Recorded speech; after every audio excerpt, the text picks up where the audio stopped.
I'm Rory McConville, and you're watching the Canary Guys podcast. And I don't know where she goes at night, but I've gotta find out. Hey, you, not a clue. Wake up, I'm chasing you. Stop now, my head is spinning. Don't know how to get me out. Hey, you, not a clue. Wake up, I'm chasing you. Stop now, my head is spinning. Don't know how to get Hello everyone and welcome along to the Canary Guys podcast. I need to do a little bit of explaining before we begin today. You'll see Robbie's in the shot, he's involved, he's holding up a whiteboard to say hello, but unfortunately he has semi-lost his voice and he's coughing his lungs up every time he speaks. So we thought our own injury crisis here on the Canary Guys podcast, as well as the club's. We've brought in a super sub, our Matthias Christgarden, if you will. It's TotallyTettey, everybody. Oh, I've never thought I'd get that in comparison. Hello, guys. Hello. Thanks for having me. I didn't mean it in a shit way, even though he's not been great all season. It just meant you were a super sub. How are you doing? How's it been since we last spoke to you? Yeah, it's been a while. I mean, yeah, I'm not bad. Yeah, I mean, it's looking good watching Norwich for once compared to a few months ago. Yeah, can't wait to dive in. Fantastic. Brownie, how are you today, fella? I'm good, mate. How are you? Sorry, I thought I was talking to Robbie for a second there. Bloody hell. Robbie, right on your whiteboard, how are you feeling? This is going to be a prominent feature of this podcast. I just wanted to write, like, Brownie's a knobhead or something on it. It didn't all fit. Brilliant. That is one way to get it started. No, I'm good, lads. I'm good. I'm really good. We haven't been on for a couple of weeks. It's been a bit mad. We've been doing interviews. We've been at press conferences. We've been all over the place. We'll get into a bit of that a bit later. But we'll do this in chronological order. So we're starting with the Oxford game. What have we got to say about that one? Yeah, Rob, what you got to say? I mean, it's Mohamed Touré's world and we're all living in it. But other than that... What a boy. Yeah, seems an unreal player. We will talk about him throughout this episode. Obviously, it hasn't ended brilliantly, but we'll get to that point. But yeah, like I said, we're going chronological order. Just a complete performance, wasn't it, really, against Oxford? We didn't look in trouble at any point. Controlled the game nicely. Got on the front foot. Yeah, fantastic. And obviously, great individual performance by Touré, but great performance by the team as well. So, yeah, not a lot more to say about that, really. It's just a nice, solid performance, which is bizarre given how many goals we've scored in that game. But, yeah, anyone you want to single out, Brownie, as good performer? Yeah, can I say two things? I've got a stat here. And this will carry on. Brownie's stat minute, here we go. In 2026, Yes. Daniel Grimshaw has more assists than Emiliano Marcon does. Now, does that push the agenda? That is 100% fact. Another thing, verify which this. I know we'll talk about it later, but McConville did take the armband, didn't he, for the last bit of the Oxford game? He did. So, quite significant. Obviously, we'll go to the next game, but I was going to say, it feels even more significant when we go on. exactly. And like the leadership group that always referenced, it's nice that someone who is 20 years old is already deemed as a leader in the squad and is there for the future for us, 100%. We have obviously a dedicated McConville minute on this podcast, Jack, but I think he's going to get more than a minute today, unfortunately. So he's probably going to get quite a lot of mentions. I would like to highlight another player who I think made a good little contribution, who I'd written off before we even signed him. Sam Field, I would like to mention, with a great ball through for the second goal. He kind of invented that one, all of his own accord, and I thought he had a pretty solid performance against Oxford. He's filled well into our team. Yeah. I just think he he's a astute kind of championship signing. He's solid. He doesn't necessarily, he's not going to wow anybody, but he'll do a job. And I think players like that are kind of what we've needed for a little while. So, yeah, probably a great thing. And probably good little sign, especially if we don't have to have him on a permanent. We've got the option both ways. So, Can I add one thing? yes, you can. I was going to say, Robbie, do you want to contribute at this point? Tell yourself to Hatter your shit. Oh. But to be fair, bless him. we could probably use him on the wing right now. So I mean, we could use we a bit of take pace down anyone, the really. wings. Yeah, anyone at all. Ashton, We take a cardboard box on the wing, for fuck's sake. Honestly. Still had more end product than Liam Gibbs. Anyway, moving on swiftly. Next up, we were up for the cup, if I'm right in saying. Oh. On to West Brom. Yes. I was in attendance at the game for this one. Well, Did anyone else go? Was it just me? I'm fuming. I I went, was I think. yeah. I was gonna go, yeah.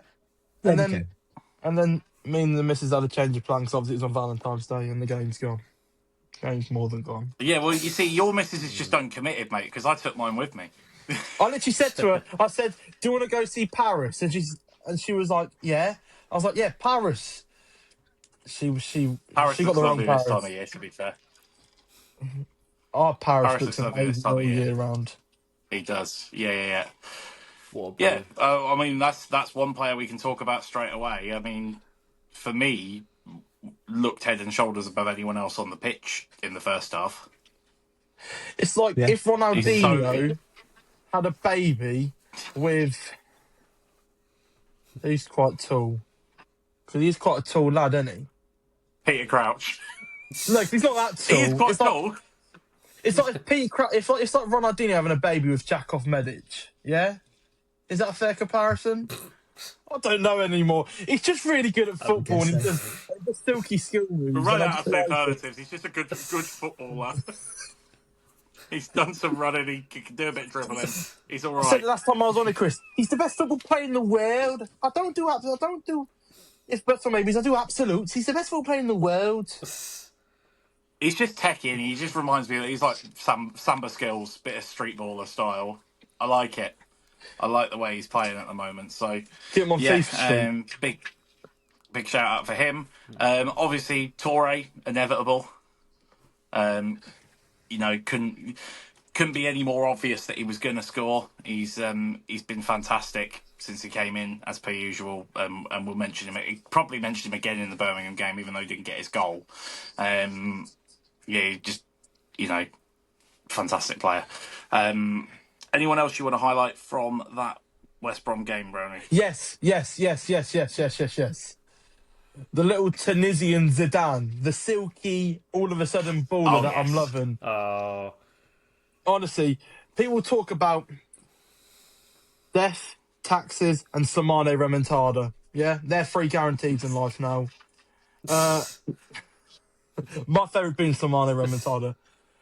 Like the Is first this decision one of the obviously- biggest U-turns like a Norwich Yes. player has ever made?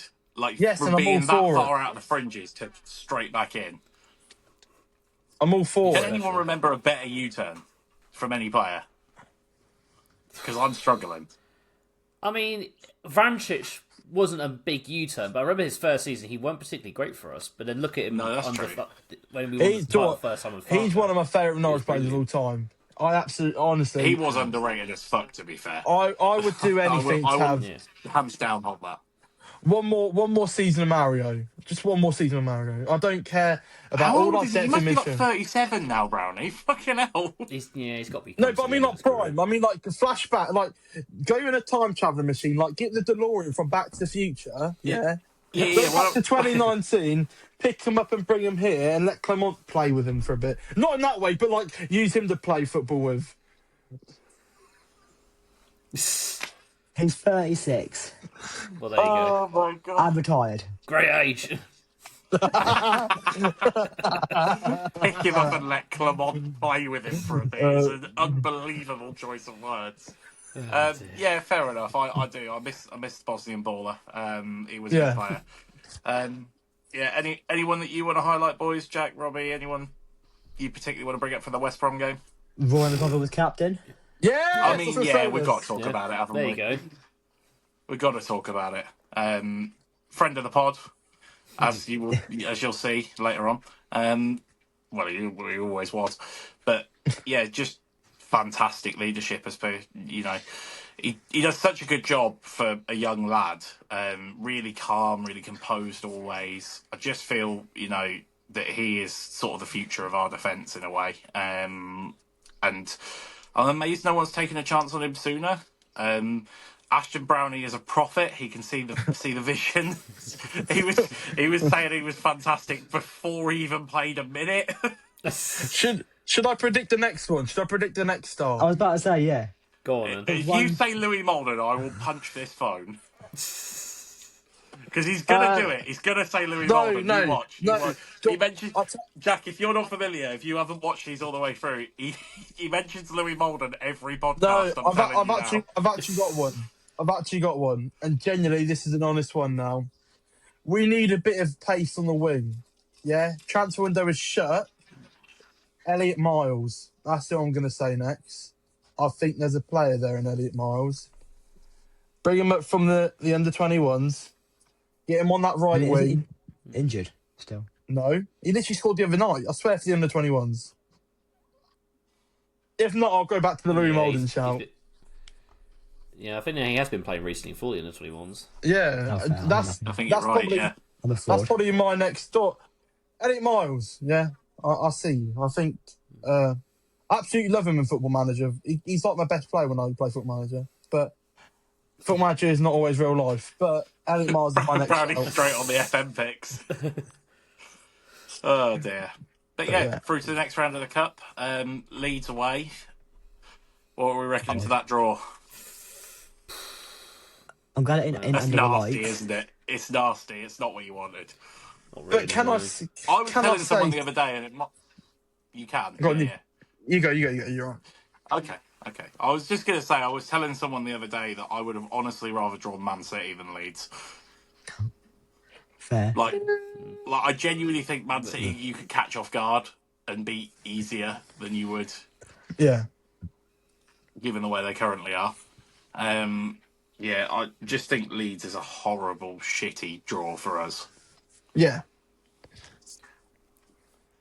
Yeah. You'd avoid that, but yeah. Yeah, Fun, well, if we fun. get something from it, we get something from it, don't we? Yeah. I mean, I was going to come in. I actually, when we got the fixture of Leeds away, I was like, yeah, it could have been better, but it could have been worse. And then I thought we got some depth at the minute, get some rotation going, which is all of a sudden in the bin. We've got one fit striker. Actually, no, two, because Jakov Medic is the next striker of Norwich City. We've got no wingers. Later. Don't tease us yet. Sorry. But like Leeds before us, I've got Sunderland at home, us, Palace away. Both of them games are big for their relegation fight. They could put out a weaker squad for us. They want to rotate big games. We could snatch something. Will we? You'll find out later. Yeah, see? Little cliffhanger there. You can tell I'm used to I this think you now. made that point in our. I think you made that point in our chat, didn't you? When the fixture was drawn, that obviously there were tough games coming up, and for Leeds, and that they might actually want to be a little bit conservative, which might swing it in our favour. And they The play thing is, I've midweek. got no. We have I'm a full enjoying the week cup rest. run. I'm enjoying the cup run because I've got no expectations. Like, just the further we go, the better. But I've got no expectations at all. If we win, we win. If we don't, oh well. It doesn't matter. It's great. It's like a free hit competition for us almost. Yeah, we've done but well when- for the fifth round. It's not often we get there. No, to be honest, we're normally out in round 3. Let's be honest. So- This is the first time since the 1920 season when we got Man United at home and then like Maguire scored like the 118. No, we got fifth round 21-22 season. Yeah, it's Wolves. No, we beat beat Wolves, didn't we? Wolves in the fourth round, and we lost to Liverpool away. Yeah. Oh, one of the many cup draws against Liverpool. absolutely I think that's hate what we them. all were trying to avoid. Yeah, Yeah, that's the only other positive thing. At least we didn't draw Liverpool. Yeah, for once. I mean, bloody Yeah. hell, if we'd have drawn that. Imagine what Yeah, Mansfield. Oh my god. Well, that If we would got have been good. Mansfield. No, yeah. Then we were 1 win away from Wembley.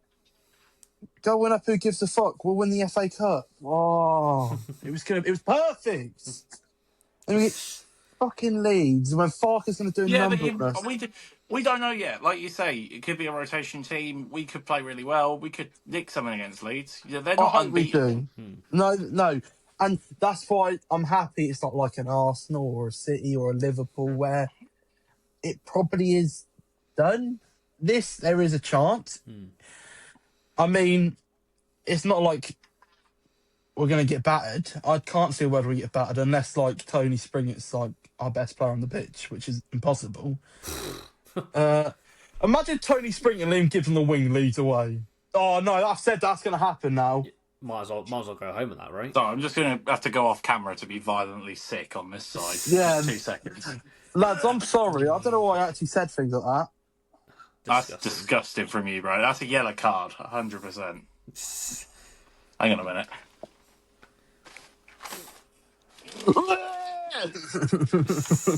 Yeah, I'm just being sick off to the side. Don't you worry about me. I'll get through it. What I was actually trying to do was find I've got somewhere on this desk. I've got a yellow red card, but I can't find them. Oh, Oh, I've got I one. was gonna issue Browning with a yellow. Oh. There he is. Look, he's got it. Not only is he our guest co-host, he's also our ref for today. so if I get a red, do I He'll just be have dishing to, out the cards. if I get a red, do I just have to leave the recording tonight? No, Oh, yeah. there'll be a forfeit. A forfeit. I'll decide the forfeit, and you won't know about it until the What end. about if I like chug my whole drink? That could be interesting for the video. No, that's too easy. Yeah, You're used to that, Brownie. it's only a red card on a podcast, mate. It's not like I've gone and murdered someone. Well, we don't know. Well, I haven't. mean, Yeah, everything we want to talk about for the cup game, lads, I think that pretty much covers it. Yeah. Oh, And the that's it. Then we Samane have to go little, into... the Samane little, Oh, what? the little flick, and it was like the chest and then the head, and it was like, it was just, yeah. And Crescente's goal was well taken as well. Anna Spencer Lamano there doing an impression of Donald Duck. I like that. Crescente's goal was well fantastic taken. stuff. That was a well Yeah, taken very goal. well taken. Yeah. second good goal against West Brom. Yeah. He's done it twice now. Basically the same finish both times. Yeah. Anyway, moving on from that cup game, obviously we had a little bit of a few personal achievements come through in between that game and the Birmingham game. Yeah, obviously we went to the Norwich City Fan Social Club event in midweek. I think it was Wednesday last week, if I'm correct in saying. We had a lovely time. We went for our Weatherspoons beforehand. We did. We had a mad dash to find a tripod before the event, which We had a great time I'm using trying to- now, but we'll come into why we needed that a little bit later on. We had a but great yeah, time trying to work out our mics as well in the spoons. That was that was good. Yeah, we were testing the new microphones in the spoons. That was fun. Hello. While I was eating a spice bag. So yeah, I was enjoying that. But yeah, we went to the Norwich City Fan Social Club event. We had obviously Rory McConville was there, Ali Ahmed and Pella Matson. All three of them were there answering questions from the fans, giving a little bit of a talk. Darren Eady was hosting the evening. We obviously go to pretty much every Fan Social Club event that comes on if we can attend them. Diane's a big friend of the channel, as is the rest of the organisation, really, all the guys that run it, guys and girls. And yeah, we had a great time there. So we'll pick out a few kind of moments from the event. Ashton, are there any bits of the interviews with the players that stick in your mind? Uh, I found out Rory McConville was a Liverpool fan, which I actually didn't know. Yes, I actually have got one. It is about Rory.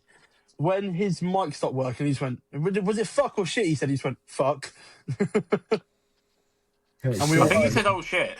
Oh, yeah, it might have been oh shit. I enjoyed that. He's just potty mouth, mate. A lot of them. Well, speaking of potty mouth, Pella Matson said something rather funny while describing Great Yarmouth, so that was good. I think one of the fans may have asked him what is like his experience of like the areas around Norwich and like shopping and stuff, and he said that he'd taken his family to Great Yarmouth, and then he went "fucking hell," and that was the only response that we were given about Great Yarmouth. Somebody should have warned me was the other bit. So Hannah Matson hates Great Yarmouth. There we are. I learned that. But no, just a great evening with the players. Obviously, we had the raffle, as per usual, which has been a bit of a turn up for the books on the raffle because I spent less than I normally do by quite some margin, and I won twice. Brownie won once. Brownie, what did you win in the end? I've forgotten what you won. Oh, me or Robbie? Oh, wait, you didn't win. Swim on that one, Robbie! Whey! Brian I genuinely thought he'd Gunn, mate. forgotten to talk for a second then. Brian I'm so Gunn. confused. Fair enough. Brian Yeah, it's a good Gunn. one, that, to be fair. You That is won, nice. Brian Gunn. Yeah, I I won. won, as you can see behind me, the Serrat shirt over my shoulder. I won that on the raffle, and I also won some chocolates for my girlfriend. So she's got them now, because I am unromantic. Anyway, moving swiftly on from that, we then waited around afterwards. We went and got some signatures from the players. Again, they're up on, some of them are up on my wall. We want to get some signatures, some good pictures, which we'll overlay here in a moment. I'll send them across to you, Robbie, and then you can Oh, yeah, obviously overlay them. And then it was time for what you probably would have seen on our YouTube channel. If you haven't, go and watch it. We'll put a link in the description. For us to interview Rory McConville, which was our first ever official interview. We'd like to say a massive thank you to the club's media team and obviously the Fan Social Club for helping us set that one up. And Brilliant Rory. experience all round. Yeah, and Rory. Rory Gotta as thank well. Rory. Obviously, Gotta thank Rory's Rory. family watch these, so yeah, they're aware of us. To be honest, I say that like he's not aware of us. He's definitely aware of us. His agency retweeted the tweet when we did the interview. I love that. So anyone around Rory is pretty much involved at this point. We might as well rebrand to the Rory McConville podcast at this rate. But, That's a shout! no, it's not. Oh. I love I'm it, but he's down not to- having a whole podcast dedicated to it. The Cobbett family sponsor us, and then we can talk. Yeah, we could talk sponsorship deals. We should go a Naming week rights away in and Northern stuff. Ireland. We go away to Northern Ireland for a week. Canary guys on tour. Well, the problem is, Brownie, that I don't know if you were listening to him in his interview, Yeah, he but said- didn't he he say said that nothing Northern to do Ireland it. isn't worth visiting? No. Well, we're going to learn the culture of He basically McConville. said Northern Ireland wasn't worth visiting at all. He said, don't go. We're going to learn the culture of McConville, so we're actually going to make it a trip worth it. But no, yeah. brilliant stuff. Good lifetime experience for all of us, and hopefully we get to do some more interviews with a few more players later on. I know we've potentially got some things in the works, so we're hoping to bring a bit more diversity with like a few more interviews and stuff like that coming up. So, and obviously a few more guests on the channel. We've got Jack tonight, who is always one of our favourite people to have on because he makes us laugh. Feel honoured. Yeah, 100%, man. And yeah, that was fantastic. Then I drove to Birmingham. This is a bit of a personal thing for me. Like I got to Birmingham at 1 o'clock in the morning. That was fun to get up for a work course at 8 o'clock the next morning. Meanwhile, We should all mention, because we told Rory that we all had different things to do. So you had to drive to Birmingham. I had to sprint to my train. yeah, And Ashton got to go to a nice hotel room. I Ashton made my did. train though, so that was good. It was empty, so that was fun. I'd just like to point out that Ashton's backlight went purple for a second there, and he genuinely looked like Violet Beauregard off fucking Charlotte and Chocolate Factory.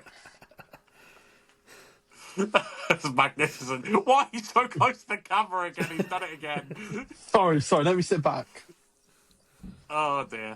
Anyway, yeah, we all had various things to do. You weren't sure you were going to catch your train. I wasn't sure that I was going to get to Birmingham before the sun came back up.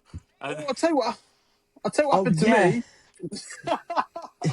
yes, oh that's what happened to me. Ashton had a bit of an episode after the interview. He got starstruck or nervous. So, me and my granddad, obviously, my granddad went to the event with us. Yeah, he came with us for the night. It was a good night. As we were walking back to the hotel, we stopped at the Tesco's. Yeah, get some stuff for when we got home. Tell me why as we're walking, there's like a few clubs, whatever. There's these two people outside, and they continue to want to come into the strip club. No, unfortunately. My answer on camera is no. Now, if you ask me outside of what I do, it's still no. But I never would have gone in. Respectable man. An honourable man. An Yeah. honourable gentleman. Oh dear. If I was with you, lads, yeah, yeah, and- we'd all go in, right? I was only because I was with my granddad. If it was us three or four, would you come in with me? Would you say yeah? Yes, Robbie. My Probably girlfriend not. watches these, so no. No, No, Robbie, I mate, wouldn't. you're on your Ashton, own. don't you have a girlfriend? Yeah, but I'm only playing. you I come actually in. wouldn't. Or we'd all just walk past and then push Robbie in there and be like, "Go on, Robbie, see you later. I'd be so awkward. I know what to do. We'll pick you up in an hour, fella." Where do I look? Everywhere, What do I touch? nothing, unless you want to get thrown out. Yeah, mate. Nah, I genuinely, Oh, jokes dear. aside, I would not have gone in, on a real note. It was quite weird. I mean, I've only just turned 18, I'm getting off in the strip clubs. But yeah. But can I also say, when I got back to the hotel room, why did I wake up at 5 in the morning throwing my guts up? Oh my God, it was rancid. That's what I What? thought you were going to talk about. I thought you were going to talk about that Oh. situation. Weatherspoons, mate, your pizzas are shit. I'm sorry, there's no other way to put it. So That it was isn't isn't like the 5 pints I of don't know alcohol if you it was had. the Weatherspoons pizza, mate. I don't think you can blame them. I am. I think it might have been all the beer. I don't have beer. I don't touch beer. All right, cider. No, it was. That's an equivalent. It was not. It was like tomato sauce or blood or some red shit that came up my mouth. Tomato Flipping sauce blood. or blood. Yeah, that's one between. Take your pick. To be fair, if you walk past the strip clubs, then you've probably been down Prince of Wales Road, so blood probably fits in quite nicely down there. Anyway. Anyway, moving on, because we've obviously got another thing to discuss, which was Robbie got very lucky. Robbie managed to win a competition to attend the press conference pre-Birmingham, and he got to ask Philippe Clement a question, which obviously has been up on our Twitter. We'll also put a link to that in the description so that you can go and watch Robbie's one question interview with Philippe Clement. I must mention actually, I've got over there on screen because they sent me a version. I didn't know at the time, but they'd recorded me asking the question too, so you Oh, could see sweet! me. Yeah, this is So a I'll podcast overlay exclusive. that on screen. Yeah. Now the tough questions come. Hi Philippe, Robbie Howard here from the Canary Guys podcast. There's been a huge turnaround in both results alongside team and fan morale since you came into the club. What was the main thing that you instantly realised needed changing or improving when you first arrived? It's such a difficult question because if it was only one thing, then things would be really easy. It's a lot of things. So I think for me the major thing is to create in this dressing room a winning culture and about creating this ambition between the players and for themselves to get the best version out of themselves every day and to become really top athletes, top professional players in every sense of the word. And they stepped really good into that story. So I gave them already a lot of praise, what I don't like to do too much, because the good progression is made is because how the players are responding to everybody, everything that we're saying, me and my staff, because it's not only me. People think that a lot because we are the spokesman, but you need a lot of good people around you that help you in the story and are aligned about the ideas, and that's the case. So because of that, the team can make also faster progression. Yeah. Yeah. You know I when he had to- answered your question? I You know had it when, with a passion. you know when they are. You know when he Yeah. answered your question. Did you go thanks for that, Phil? Phil. I didn't. Phil? Phil. shoot Yeah, wrong, I Will. was mighty jealous because I had to go to work and I couldn't get it off. So I would have come with you, obviously, if I could have got it off, because I said I'd drive you there, and then I couldn't get the day off. So cheers, And- work. Cheers for And ruining you that for would me. have also Sick been able one. to ask the question as well, which is annoying. Because the person I took got to ask the question, but didn't want to. So Oh, Nightmare. I'm absolutely gutted. Yeah, I would have loved to have asked a question. But yeah, thanks work for ruining that for me. Yeah, How not dare not you, trying to get Work? sacked, not shouting my work out here, but I got out some money, so. But yeah, anyway, then moving on, of course, to the Birmingham game, and it's the first kind of low point of the podcast because we've been up, nice and high, right to the peak of the mountain, and then swiftly back down in the first 15 minutes of the Birmingham game. That was horrific. That Awful. first 15 minutes. Lackluster, no energy. It looked like Manning Ball for the first 15 minutes. It was criminal. Yeah, I was disappointed. I was really quite shocked by how easily they picked us apart. Don't get me wrong, Birmingham are a good team, and if you'd have offered me like a point at the start of the game, I'd have taken it. But yeah, at the same time, to concede those two goals in the manner that we did was disappointing. Then obviously after that, I think, truth be told, there are positives you can pick out of that game because I don't really think we deserve to lose it, if I'm being honest. No. Certainly not in the second half. Dodgy decisions as well, can I add? Not going to dig in and say officials are shite. It's inconsistent every week. We have benefits of it. We then get the bad end of it. The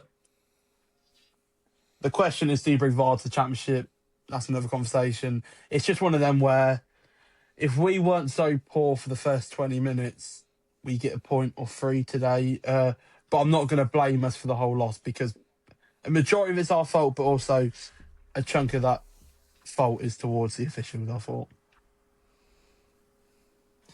Yeah, 100%. I just, yeah, it's difficult. I mean, when you look at the stats, we actually, like overall stats for the game, we actually dominated them in every statistic. It's just a shame, really, that we weren't able to, A, finish our chances, B, their keeper was on fire. And, it was one of those days. It didn't look like the ball was ever going to end up in the back of the net.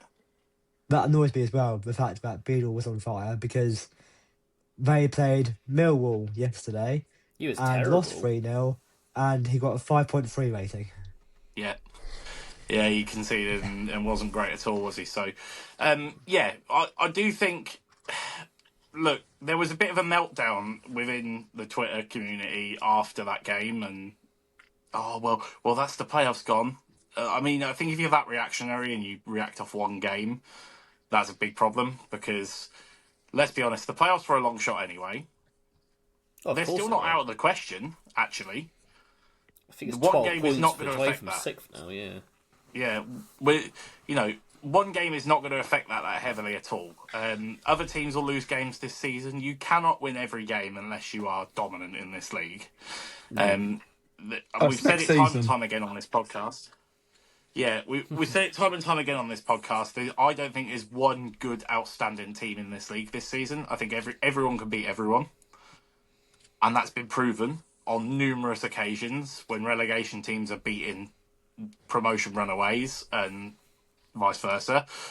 So yeah, I don't think anyone's been truly brilliant in this season's championship, and I think there is space for someone to make a bit of a run, whether it's us or not.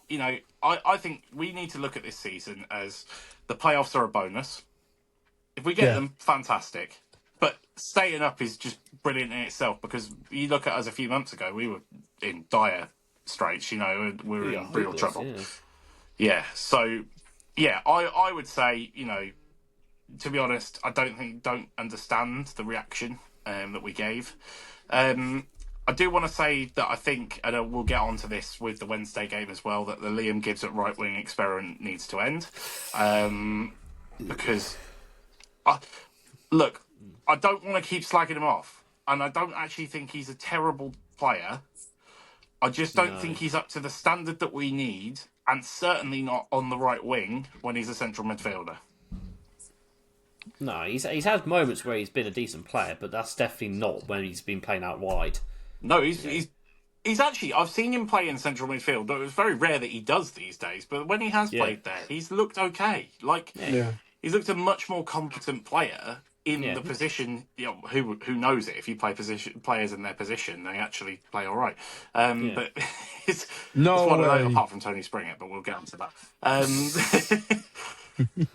But yeah, he just looks to really struggle out on that wing. He's not got the pace. He's not got the dribbling that you would need from a winger. He's I don't know. The other thing is, I don't know who at the club is telling every manager that he can play out wide, because there's like 5 managers who've done it now, Yeah, it doesn't make sense, but and everyone else can see that he can't play out wide. yeah, literally. Which, to be honest, this is quite a nice segue, because we'll get off the sort of down of a defeat. It's quite a nice segue onto the Sheffield Wednesday game when we're talking about players out of position, because what the hell happened? I love it. It's one of I the hate weirdest games ever. That was one of the football games of all time. The game itself is not going to stick in my memory. We'll never remember that fondly as a great win. That was a very poor performance. If we'd have done that against pretty much 22 other teams in this league, we'd have lost that game. Yeah, definitely. Truthfully. Yeah. Again, lovely bit of invention from Paris, but he was the only one who I thought really showed any creativity in that game. And then he was dragged off at half-time. I mean, fair enough. If you're trying to preserve minutes, fair enough. Yeah, which I can understand that. Yeah, I mean the game was already basically won. I mean, no disrespect to Sheffield Wednesday. I do get it to a certain extent, but yeah, it made for a pretty poor game for everyone else generally, because then we ended up with no recognised wingers and Jakov Medic up front, which that will go down in is a history. sentence I'm saying. Jakov Medic up front, the bloke moves like a fucking double-decker bus. Like, I don't understand. But the best part was that he was playing up front, and you think, as a centre-back playing up front, surely he's just going to goal hang and try and lump a header in. He was dropping back into midfield to try and link the play up, and he's got no pace. What did we see there? I love it. It was unreal. We never looked like scoring in that half, but in truth, neither did Sheffield Wednesday. Again, as I say, I think that game can be really simply rounded up as we were playing such a poor team that are already down and out. And we just had that little bit more quality in that night, even though we weren't at the races at all. You don't really have to beat Sheffield Wednesday, no disrespect to them, but because of how dire their situation is, you don't really have to be at full throttle to beat them at the moment.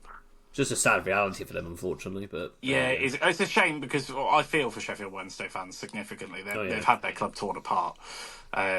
Which they were class last night, to be fair. Yeah, they were great. They were singing all night. So yeah, again another game that I was at. So I finally actually go into games, unbelievably, which a lot of you could slag me off for on this podcast. I've been a bit of an armchair fan the last few months, but we'll finally get out to a few games. But I think that could be nicely easily summed up. It's going to be one of those games. We'll forget about it, but it was 3 points we needed to get against a pretty poor side. Definitely. Yeah. Fantastic. Well, that rounds up the 4 games that we've obviously watched in the time since the last podcast. It's time to move on to some of the more fun segments of the podcast to round us up. So, where should we start? Well, let's start I'm going to go on the tweets this week.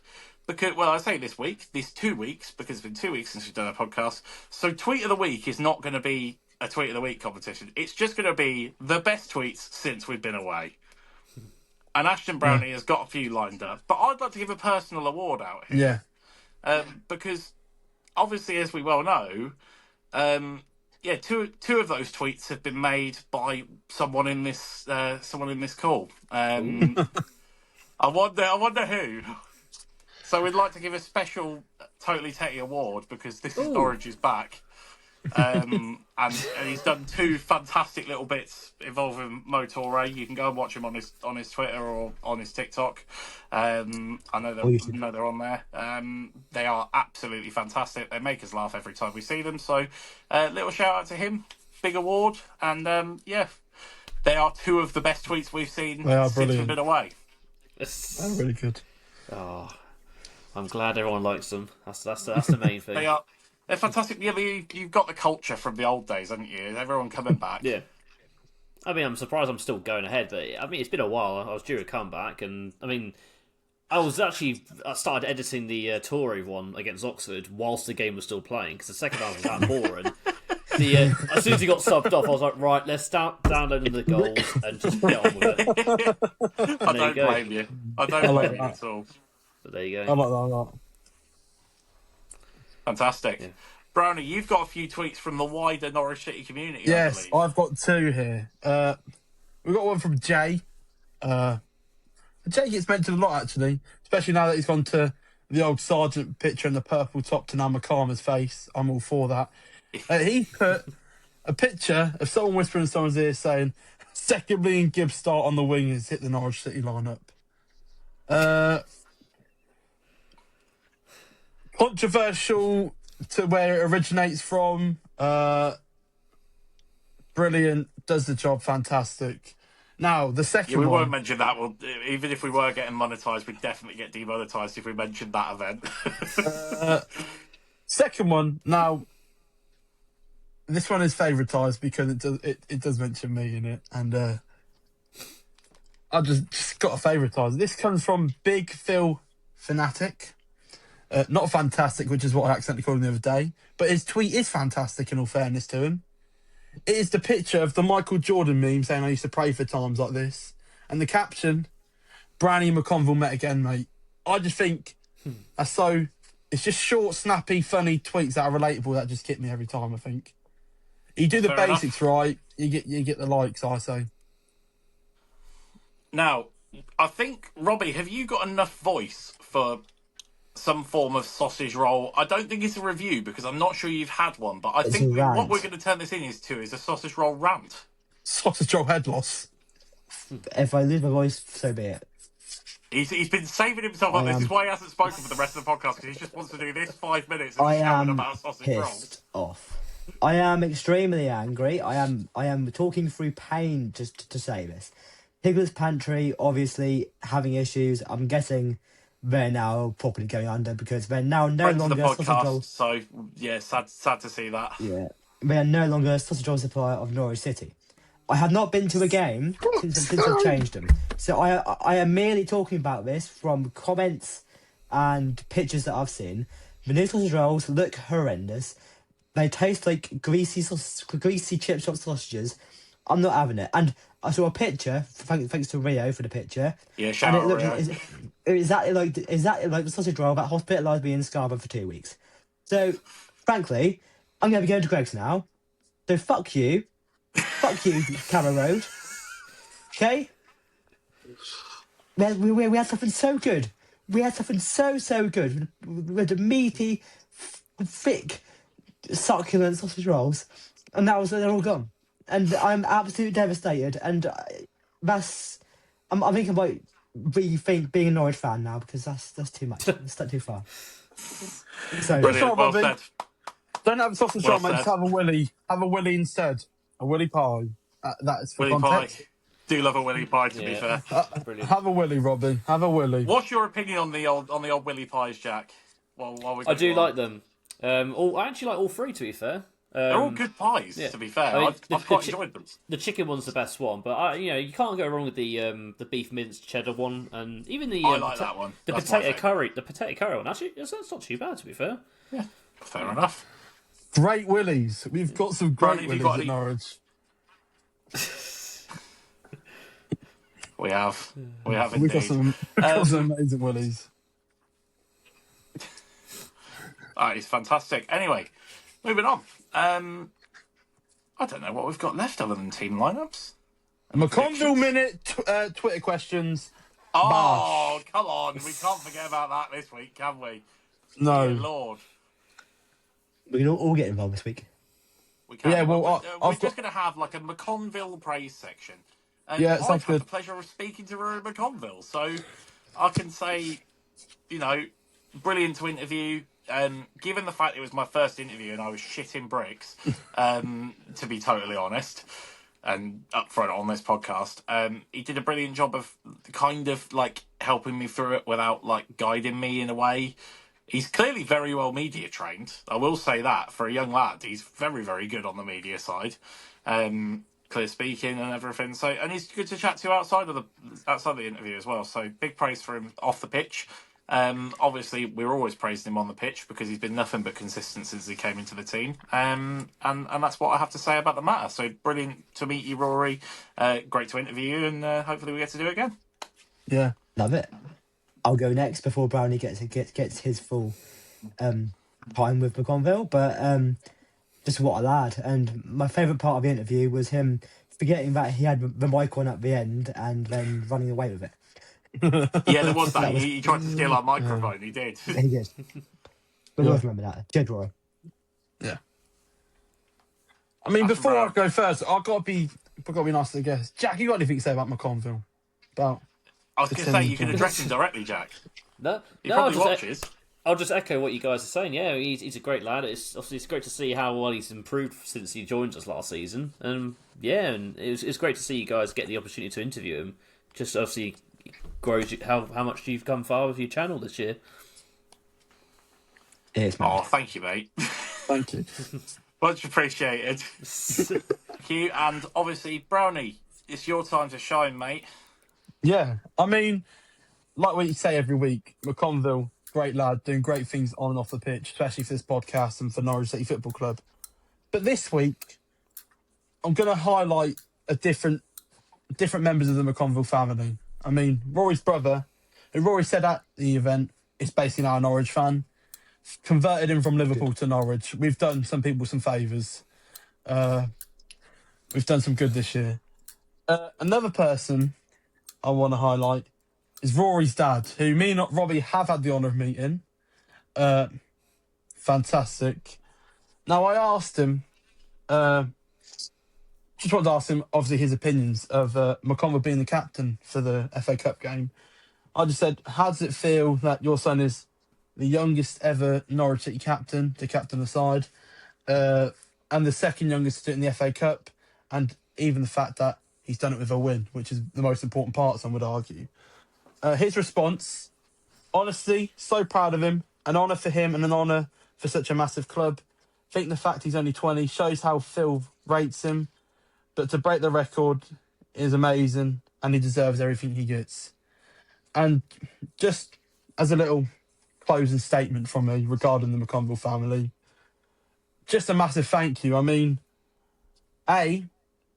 your family member, one of your family members is one of the best centre-backs in the league right now and doing good things for our football club. But on a more serious person-to-person note, they're such a nice, well-caring family, and the things they do for this podcast, I mean, the things like the messages I get from them, the good chats I have with them, it's nice to see it from the family's point of view, because sometimes footballers themselves get a lot of the praise, but at the end of the day, a lot of the footballers' courtesies, manners come from family and what you learn at such a young age from being with your family. And they just are great lads, a lot of lads and a lot of ladesses, as some would say. Ladesses. Ladesses is not a word, but that is an excellent way of trying to sum it up. But please invite us to the Canary Guys Northern Ireland trip and we all get on the bevs. Sound like a plan to me. I do want to repeat that as well, because when we met Rory, he said that his dad speaks really highly of us all, and that made my evening, to be fair. That touched us, didn't it? It was really Yeah. nice to hear So, that. well in, and We get that again, recognition. we mentioned before, if you're ever interested in an interview with you guys behind the scenes of how it is. It would be with a- really interesting to do that with like a footballer's family and see what they're actually going through. I think. So Yeah, I think exactly. that's something that we could look growing into. up. So please, guys, get in if touch, you're we'd love watching, that. we'll get We you on. absolutely love it. And then moving on, final fun segment. We put out on Twitter for some questions and some statements. So let's hear what a few of the boys have got to say. Yeah, we've got some suggestions and some submissions this week. I appreciate every single one of yous. Yeah, anyone who 'Cause it's interacts, nice, brilliant. Thank you. Keeps No. us all going. So I'm going to start off with Elliot. Elliot has just had a massive rant at Liam Gibbs, which I think is a very fair rant. Just saying that he can't play on the wing, and he's had about one good highlight in about 3 years, which was against probably West about Brom. fair, to be honest. Yeah. It's a good summary. Next up, person who we got to thank dearly at the minute, Diane. And Diane wants to know what our next plans and next steps of the podcast are. Diane, you tell us. Well, We'll do whatever you want. No, on a serious note, it's just to speak to more players, past and present players. Like we said, the McConville family interview would be good. Just get more involved and interacting in the club, and sort of carrying on from where we've got to now. So it's just progression at the end of the day, and trying to grow it bigger and bigger. But yeah, we'll keep pushing, and obviously Diane will know this because we'll be in contact with her to. Like she's in contact with us all the time, we'll be in contact with her to help us out getting players on board and things like that. So we'll see. Diane, you'll probably know the moves before anyone else. That's what we can say about that. Diane, can I give Diane an idea, please? Now, I don't know if Diane listened to this, so I'm praying, Robbie, you make this short. Diane, I would like to give you an idea of something we can do for this fan social club. I know that you work quite close with the Pinken, and I know you work quite close with us. Would it not bang Pinken Canary Guys charity match, and all the funds go to the fan social club? Oh, Tell me that would actually bang. No? are you telling me that I've got to play 90 minutes against Paddy Davitt? Yes, mate. I'm going to be screwed, mate. The shins are gone. Could you imagine? Yeah, we play charity. Robbie scores. Yeah. He goes to the corner flag, pulls a sausage roll from his sock, and just starts eating and gives us a live review as this goal celebration. What happens if I put a 2-footer in on Connor Southwell? I think we need. I'm not saying it has to be Canary Guys versus Pinken, but please, can we have a charity event at Carrow Road and can we please play in it? That's like one of my bucket list. Play football at Carrow Road on the pitch. I remember there being great, opportunities like that previously. Like, I would happily pay. Happily. yeah. I'd pay 100 quid We'd to make play in a a charity sizable match. donation to charity for that to happen. So Yes, Yes. 100%. fantastic. I think that's a good idea. So that's your next steps, Diane, and then you tell us our next steps, please. From someone who we take very seriously and helps us out a lot, on to someone who doesn't take himself seriously at all. I believe, if I'm right in saying, Brownie, for the final questions of this segment, our good friend Rio, who you may all know, he sent in some questions this week. Brownie, would you like to read them out? And what we're going to do is, because I've seen these, we're going to let Jack, in his professional role as referee tonight, decide the winner of each question. That sounds like a plan. No, All right then. from what my dyslexia has not helped me with this. I can't get my head around these questions. So yeah. Now, from what I understand is we're fighting to the death in these categories, correct? Yeah. Sort of. That's what it seems to be. So we've got 3 categories here. I'm hoping one of us can have one each, Yeah. please. I don't know which one I'd rather win. Now, the first category, a fight of physical Attrition. attrition. I'll help you out. Ashton Brownie's dyslexia not helping there, but I'll get him there. Attrition. And that's like stamina, yeah? You said that to me, yeah? Yeah, it's like tenacity and stamina, that sort of thing. Okay. Do you want all 3 categories first, Jack, or you want to go one, Yeah. then who wins it? Give Or them do all three. I think. Just all 3, yeah. Okay. A fight of a death of Riz and Shaggin. So who's the top shagger here? And a fight of death of intellects and smarts. Ooh. Well, I'm not being funny with you, Rio, yeah? Look, I'm the heaviest one here, so I'm not going to win the stamina one. Yeah? I know I've got a girlfriend, but I'm still new to women. And I'm dyslexic, so I'm not going to win the intellectual smart ones. He's not winning any of them. Fucking hell. Oh dear, I feel really bad now because I've put this on Jay. I don't know what to say. You see this fucking whiteboard? Oh, no. What fucking think of it? How's that fair? Oh god. Just sit back and drink. It's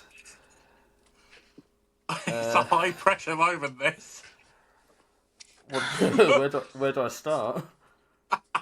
From the top, mate. From the top. I've forgotten the categories, to be fair. So who would win in a fight to the death in physical attrition? I think is the first one. Okay. Yep. Right. Can we do first, second, third, so I can at least have a second place and potentially one of them? Probably not, though. Oh, dear. Right, To be fair, I think you've got a guaranteed second in one of the categories. Yeah. Oh, well done, mate. You know how to speak to women. Thanks for that, Phil. It's only because Robbie has no experience. in that Right, okay, we'll category. do that. We'll do that one first. Okay, Chris number 1, Ashton 2, Robbie third. I am top shagger of the Canary guys. Yay!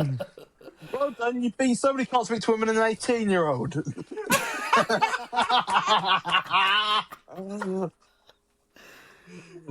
Well done, he's 13.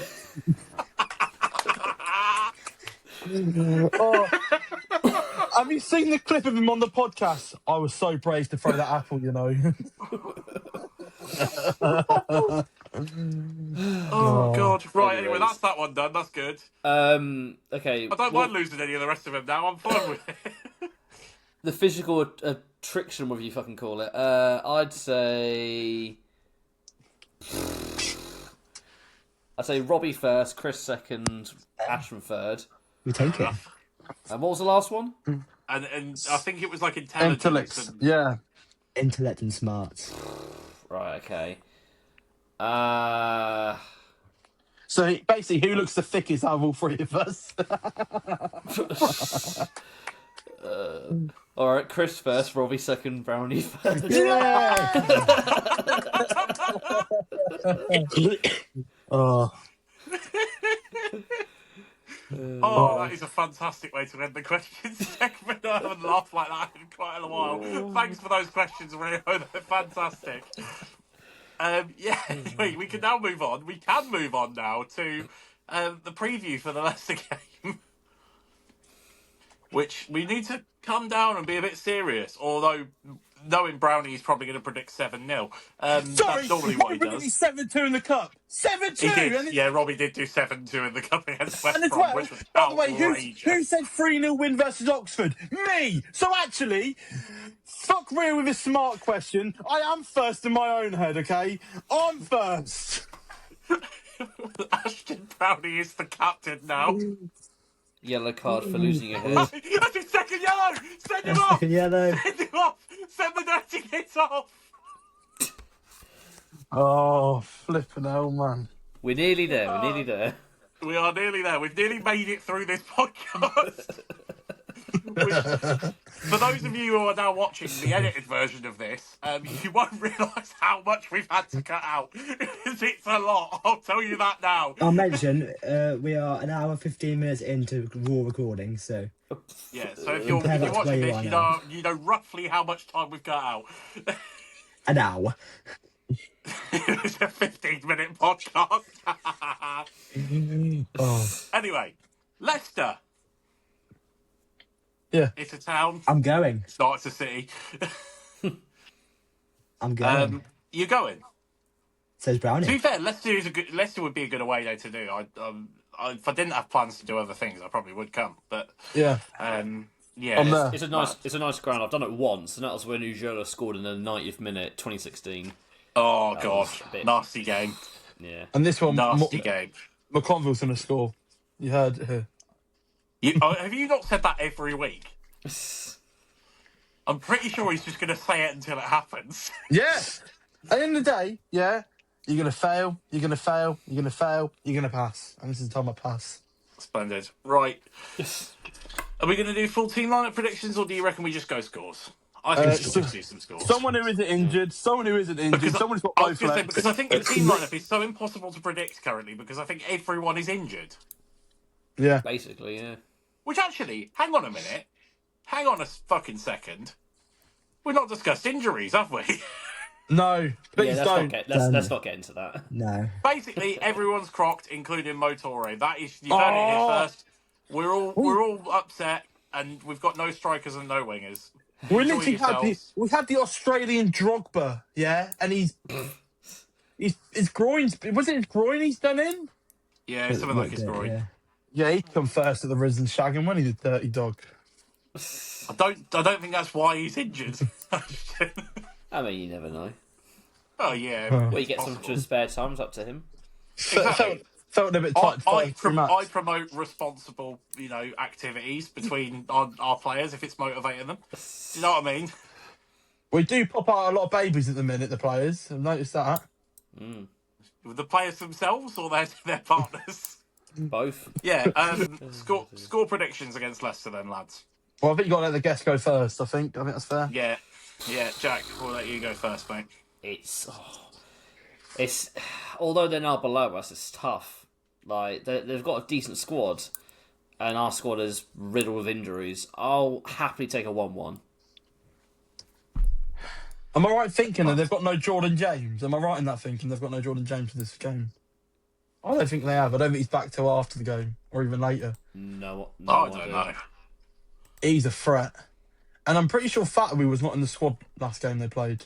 He's a threat. No, he didn't. Yeah, but then play you've got to look at yesterday. how many threats we've got out, Brownie. Just to mention, in the press conference today, Jamal Lacazette's trained and Jordan James were also trained, so they might actually be playing. Jamal Lascelles, yeah. Yes, okay. Big words scare me. Brownie, you are in no position to laugh about someone mispronouncing a word. You couldn't say attrition earlier. Words and names are different. Words and names are different. Oh dear. That's all I'm Anyway, going to say. no, I'll go next with my prediction then, because I'm similar vein to Jack. I'll be honest. I'm just going to go for 2-2 instead of 1-1. I think it's a tough place to go. I think you take a point. I think we'll probably put in a decent performance, but it's going to be tough. Go on, Robbie. Do you want to write it down or are you going to speak? No, I'll speak. I can speak. It's okay. He's been able to speak for the second half of the podcast. This is almost over. Frankly, Gary Rowett scares me as a man, but there's talks of a Leicester fan protest and whatnot. I think we get a goal early, that sets the mood. We win 3-1, Chris Conn hat-trick. You little... That's bold. Okay. I'm going to go... Listen, I know Leicester have got good players. Yeah. They will probably get themselves out of the relegation. However, I know we've got injuries. For some reason, I can just visual a party in that away end. 4-2 Norwich, I'll say. Goals galore. I'm sorry. 4-2. No, You heard think me. we're going to score 4 goals with 1 winger and 1 striker available? No, because what's going to happen is, Tony Spring masterclass. And on that note, Yeah, can we end now? Can we stop? It's time to go. Thank you very much for watching, everyone. Thanks for all the support as per usual. Thank you to Jack for coming on. Thank you, Jack. Brilliant last minute Thank you. Robbie replacement, even though Robbie's kind of joined in the podcast anyway.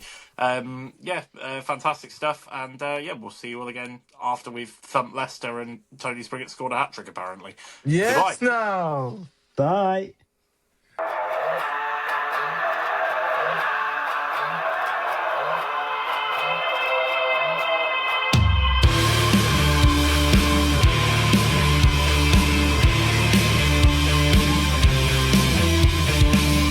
Can you help but think I'm falling? I've drank too much and now I can't see straight. I'm gonna feel this in the morning when the lights are getting brighter and the days fade away. The room starts to spin, I'm running for the bin. The sun is coming up.